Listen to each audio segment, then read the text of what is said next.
SOAR is an acronym for Succeed, Overcome Obstacles, Achieve Your Goals, and Reduce Stress and Anger. It's kind of a combo workbook with strategies, some of which I'll be sharing with you today. We're going to interrupt ourselves right now. I'm going to ask you to stand up so we could clear our minds and be totally present. All right, we're going to do like I did in the picture with that group. We're going to punch the ceiling on my count of 3. And this is a silent scream. It's actually part of the seated or lying down or standing up progressive muscle relaxation, which is a stress reduction technique. So if you'd like, it could be a clear ceiling, or in your mind you could see something or someone or a group up there. It doesn't matter, it's all here. All right, are you ready? 1, 2, 3. Inhale, exhale. So I want to see inhale, full punch, exhale, full release. Ready? 1, 2, 3. And one more time. 1, 2, 3. Good. Shake it out. Shake it off, as they say these days, right? Just notice how you're feeling. Probably somewhat energized, even if nothing was consciously bothering you. That kind of motion just very temporarily releases negativity from your body. And the 3 breaths we did with it, sometimes that's all you need. Sometimes that's all that's needed to temporarily interrupt the stress cycle. As you may have heard, there's no such thing as time management, even though I have that phrase here, because we cannot really manage time. However, there are interruptions, often out of our control, that we can choose not to pay attention to.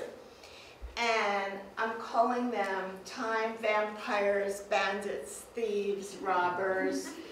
So just for a moment, think of your common ones that you have. And would you please quickly write them down, just 3 of them? So now, how many people have devices like phones on their list? Let me see hands. Okay, yeah, that's a quite common one. So it's really kind of easy to turn the phone off or the volume down. By the way, did everyone do that before this workshop? Thank you. So anyway, however, we're sometimes so quick, so in the habits of just going, it's a step we miss, and it can truly interrupt concentration. So I'm just recommending that you pay more attention to that if it's something you don't already do, if you want a focused amount of time, not paying attention unless there's a real emergency in your life and you need to be there for that call or text. So that's what I'm talking about. What's something else on your list? Say it out quick. Yes? Family, children. Family, children. Do you work at home? Yes.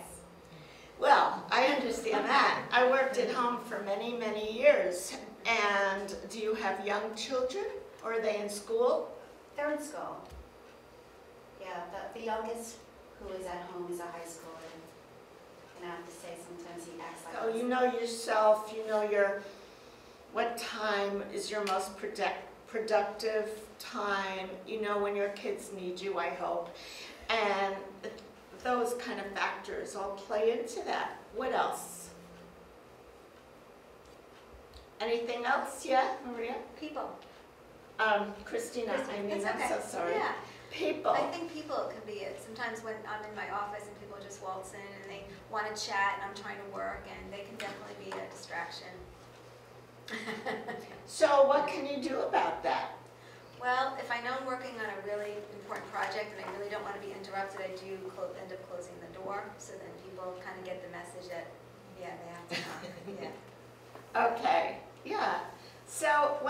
again, it's about understanding when you need to close that door and when it's okay to leave it open, if you have that kind of office. Yeah. Yeah, sometimes we regret picking it up automatically, don't we? And it's so important to keep our voice in that business-friendly voice, no matter what. People hear that on the other side of the phone. That is something a sales trainer would tell you. One of the first things, if you're making calls or receiving calls, you never know who you're speaking to or what they think you sound like, so just sound your best no matter what. And review your list. If you are in charge, if it's your business or your department, and you can truly prioritize and make changes, then you can. So if you find yourself afraid to do that, it might be time to review that item. And number 3, what's the best use of my time right now? And then, as Nike says, just do it. That's always been one of my favorite expressions since it came out quite a long time ago now. Be willing to sacrifice perfection to get things done. There's no reason for anyone to be a perfectionist unless you're in the kind of profession where it's totally necessary. Can you please name a few of those professions? Surgeon. Exactly, Patricia, a surgeon. Yeah, we want them to be perfect. No mistakes are allowed. What else could be a profession where perfection is necessary? Legal, attorney? Attorneys try. Let's give them some credit. Yeah, it would be nice if they had if each one of them were perfectionists. Sometimes it's important to get things done. They're under timelines, you know, and some perfection must be sacrificed. So it's not exactly like a surgeon in that way. And I always think in the whole science field, science research, pharmacy, you know, they must be perfectionists. It's important to learn how to say no with, and still be liked, you know, still be thought of well, whether it's in the office or at home in the office or wherever you may be. And sometimes we're very clear, we must say no, and it's important to figure out how to say it in an assertive way, not in a wishy-washy kind of way, which may be called passive, right? Or in an aggressive kind of way, which is never good. Can anyone supply a working definition of what aggressive means? Does anyone here know that to say? Okay, I'll help you out. Aggressive means being in someone else's space, whether it's physically or emotionally. So that is never taken well. If someone perceives someone else's communication or action as aggressive, not good. They get defensive, right? We've all seen aggressive drivers. Hopefully, everyone in this room is able to keep their wits about them. And no accidents, excuse me, have occurred recently. How can we assertively ask or say something? Jill? Say it with power or professionalism. Okay, usually an assertive statement starts with the word I, And then it continues, if you're asking someone to do something, who can supply us with the next possible word in an assertive ask? Need. Yes, good, Robert, need. I need you to please do that, instead of, oh, do that now, you know, or whatever someone could say. There's a lot of ways the same thing can be said. So I need is excellent for assertive. A simple example in the office, let's say you need copies of something ASAP and you will be asking someone to do it. That's not your part of your job description or position. So you go find the person and just be nice, smile, and explain. No one minds an explanation. I need this really soon. If you can please make 5 or 500, whatever it is, copies for me. Now, sometimes I want works. It depends what you're asking for, whom you're asking. So often when we really are ready to demand, no, you got to switch it, just be aware of it is what I'm suggesting. Have the awareness. You need something ASAP. It's really, you know how soon you need it.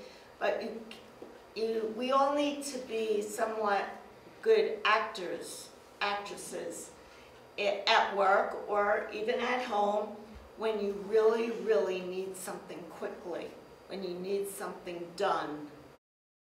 Delegate. Well, we've all heard that, I think, or most of us have. And when the kids get a little older, we're hopefully, anyone in this room is quick to delegate certain tasks, helping with the laundry, the dishwasher, the trash, and so on. And in the office, it's important. It depends, of course, on your situation. But just sit back and notice what is possible to delegate and what just is not going to work well to delegate. So if you are clear on that as a small business owner, then it becomes easier to delegate. Actually, it can be helpful to have the same approximate time every day, to have, quote, a worry time. Does anyone do that, or has anyone heard of that? It's fairly new out there. So we all worry about things or have concerns or second guess ourselves and so on. So write it down, not just keep it here, no, write it down. This is your worry list. It's different from your to-do list. It may be the same, I hope not. But this is your worry list, and you will address it at 4 p.m. with your coffee or snack or whatever you may be doing then around that time, right? And if thoughts come in and out during the day that relate to that, you can say, I'm going to worry about that later at my worry time. Imagine that. It's very helpful. I've tried it. Be realistic about what you can accomplish during a given period. Oh, yeah. Oh, that'll only take me 20 minutes. I'll just do that at 4:30. Usually things take longer than we think they're going to, no matter what category it's in. So, many of us have learned, as time goes on, to give ourselves more time to do things, to complete. And if you have a little extra, well, that's a gift, that's a bonus. It's about breaking a task down into time chunks you could even do it into space chunks. For instance, let's say you have a home office and you have the intention of going through all the paper files and either throwing them out or getting them organized, at least familiarizing yourself with them, right? So that can be a pretty big task. So it's really helpful, it can be helpful to say you're going to spend a half hour each, whatever is good for you, for the next week, don't drag it on forever, doing this task. And if it is something like that, where there's a space, okay, I'm going to do this draw one day, and then I'm going to go into that corner, and that way.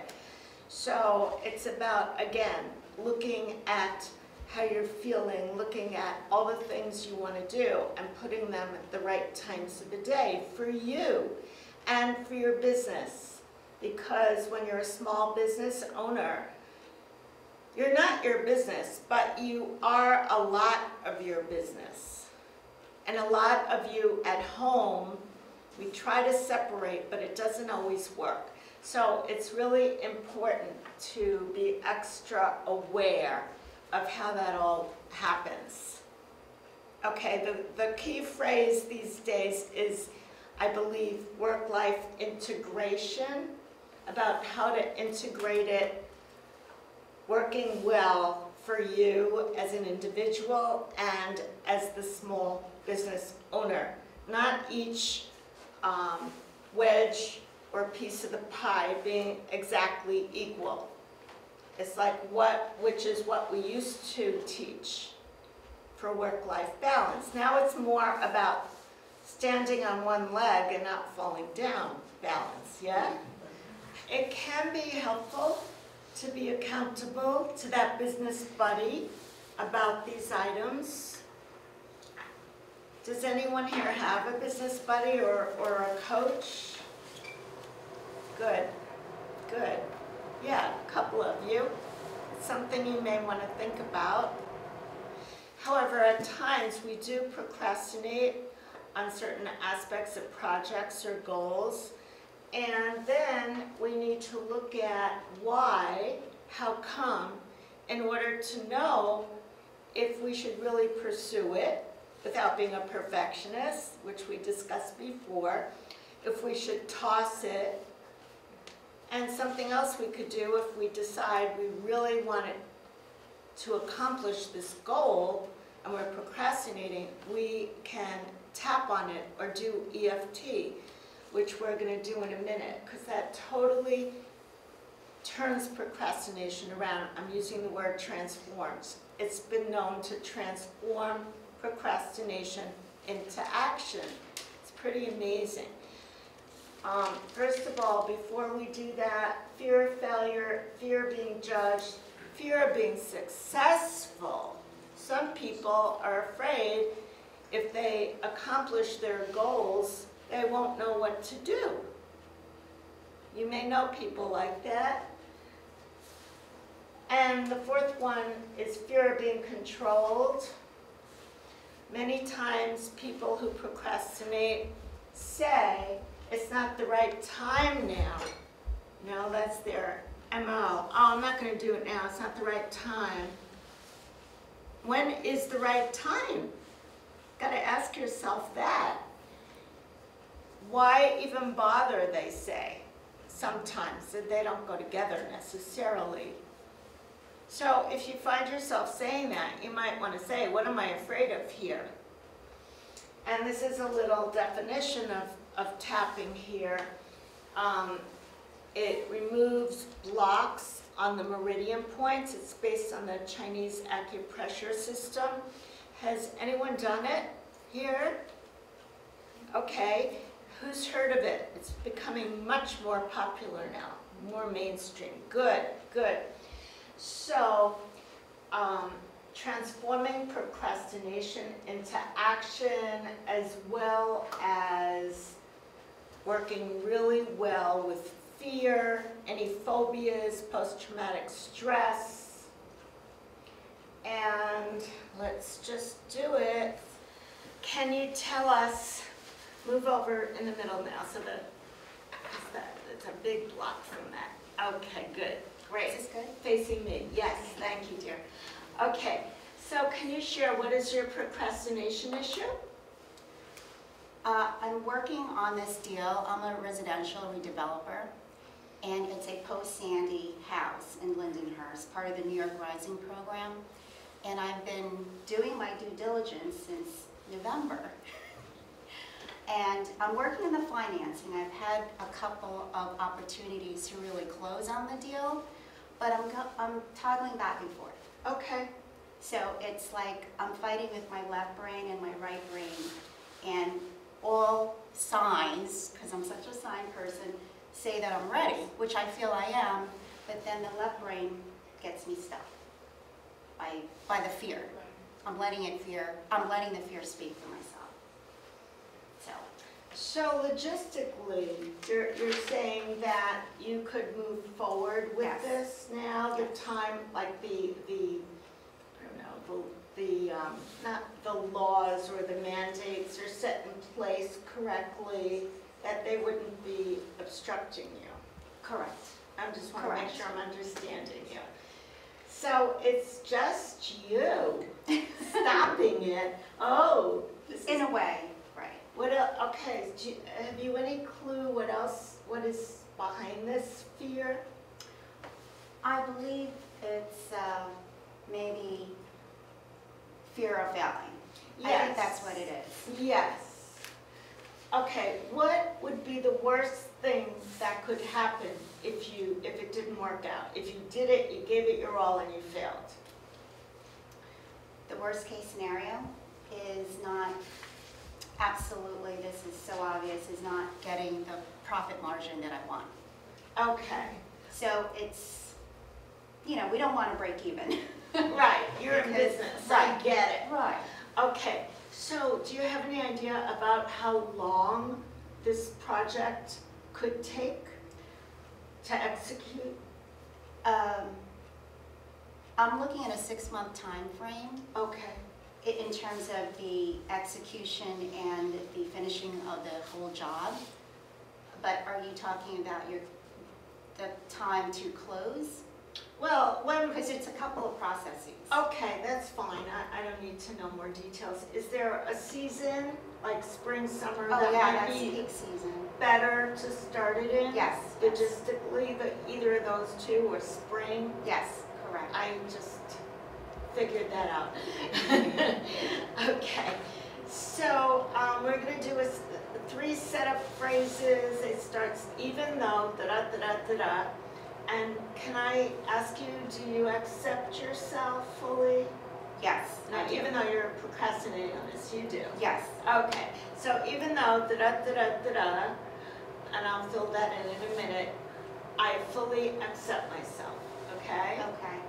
And there are different variations of this that you may have heard or seen, and this is one that is usually very acceptable. It's a version of Gary Craig's short version of tapping or EFT. So I'm going to do something and say something, and I'm just saying what I'm perceiving. If I'm wrong, stop me. And if you want to curse or cry, it's okay. I don't have a box of Kleenex here, but we can figure it out. No, she's not. It's okay. I'm sure we'll have help if that happens. So anyway, it may be emotionally charged. That's why I said that. Sure. Okay. And we're going to start right now, just up like this, up, up, up. Good. And I'm going to say something, pause, and you repeat it. Even though I've been procrastinating on this topic on this action for so long.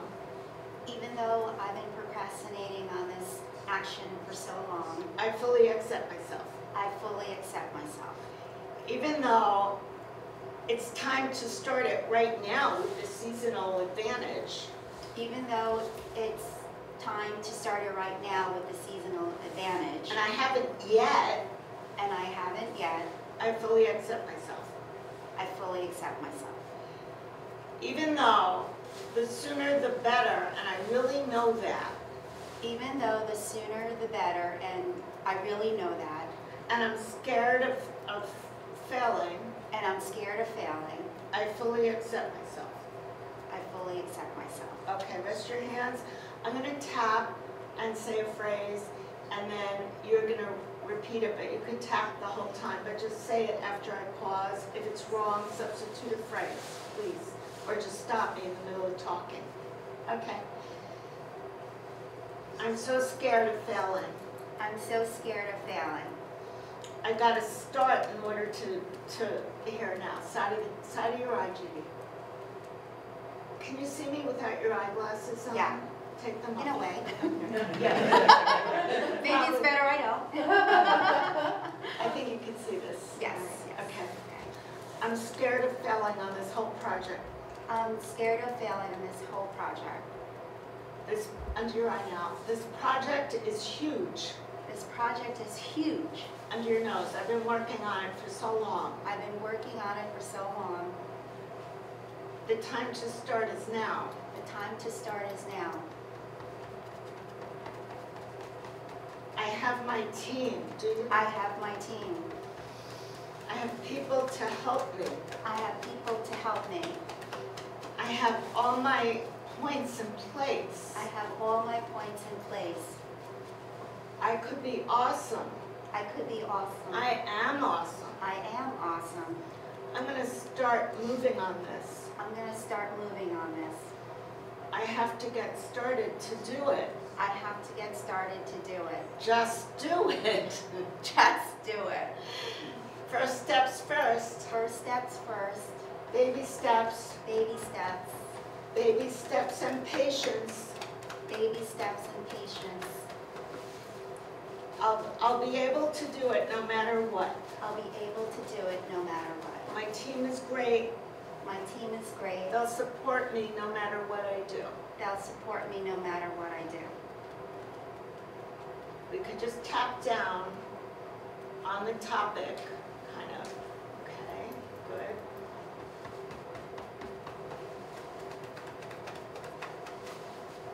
Now all fingertips touching. Good. Okay, sit back.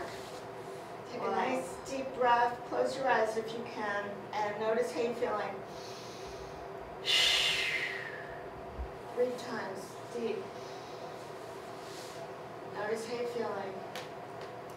And notice what is your level of fear about starting now. Before it was probably 7 or 8 out of 10. And what is it now? What is About it? 1.5. Awesome! And let's give you a round of applause. Did you all hear? She's 9.5. On confidence, not level of fear. I understood what you meant. So on level of fear, before it was 8 or 9, scared to start. What's your level of fear now? It's like a 2 now. Right. So she went down to a 2 on the fear factor and up to 9.5 on confidence. Wow. That was empowering. Thank you. Empowering. That's great. That's what it's supposed to feel like. Now, if you can tap on this like we did every single morning to set up your day, and as many times as much as you want. If you want to talk to me about it more, just call me, okay? Okay. Awesome. Thank you. So a nice perk, whether or not you want or need to lose weight, we all could lose a few inches around our waistlines, especially as we get older. So a nice side effect, perk, is that it just leaves. And serotonin, which is a good hormone, it's a sister to endorphins that happen when you cardio exercise, that feel good. That goes up to the section of your brain, the amygdala, that deals with emotion. human beings have serotonin naturally, but most of us don't have enough of it. It's been shown in research that is a chemically produced ingredient in many of the antidepressants. This is a way to produce it naturally. It happens, it happens. It also happens through acupuncture, okay? And this is, it's been said, acupuncture without needles. It also is fast. It's very fast. And if you do this, and then you visualize your positive outcome after, it's an amazing combination. So that's how come I included it in this workshop today, because as small business owners, we have our goals, and whether or not we're reaching them in the fastest, best, most efficient way we can be is a question mark. So here's something that can help anybody to reach their goals more effectively. So I hope it helps you. So weights have been lifted. Yes. That's wonderful. And lifted. Wow. That's awesome. I love that. Yes, thank you. Oh, you're welcome. Good luck with that. Okay. So yeah, you could have a lightheartedness. Weights are lifted from your head, from your shoulders. It also works with physical ailments, by the way, because there's such a strong mind-body connection that often stress will go into spots, and we work on the emotions and the issue, and you may have heard the issues are often in your tissues. The issues in your tissues. So sometimes you get rid of some self-judgment and fear, and stuff leaves. All right, I want to thank you all for your wonderful participation. I do have my books for sale on my website. I just want to get, you have the diagram there with the tapping points. Okay. My office is in Westbury, not in Wantagh. So, I don't know, I thought that was fixed, but not everything's perfect all the time. So my office is in Westbury, Long Island. And I do on-site trainings. Thank you. Oh yes, thank you. If anyone wants to give me your name and your email address to sign up for my newsletter or to get more email from me,